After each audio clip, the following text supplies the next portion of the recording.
বর্তমানে ভারতের সবচেয়ে সাহসী ৫ জন নারী মুসলিম নেত্রী কারা দেখুন। ১. ফাতেমা তাহলিয়া। বর্তমানে তিনি ভারতের অন্যতম আলোচিত তরুণ নেত্রী।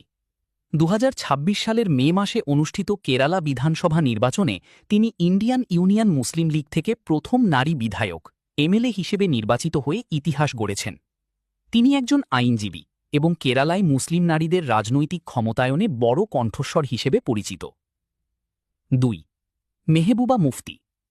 জম্মু ও কাশ্মীরের সাবেক মুখ্যমন্ত্রী এবং পিপলস ডেমোক্রেটিক পার্টির প্রধান। কাশ্মীরি রাজনীতিতে তিনি এখনও অন্যতম প্রধান নারী মুখ। বিশেষ করে আঞ্চলিক স্বায়ত্তশাসন এবং কাশ্মীরি জনগণের অধিকার নিয়ে তিনি সরব থাকেন। ৪. সাজিয়া ইলমি।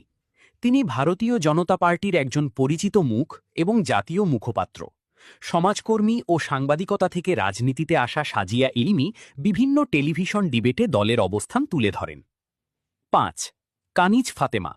কর্ণাটকের গুলবার্গা উত্তর আসনের কংগ্রেস বিধায়ক, যিনি হিজাব ইস্যুতে আন্দোলনের সময় বেশ পরিচিতি পান।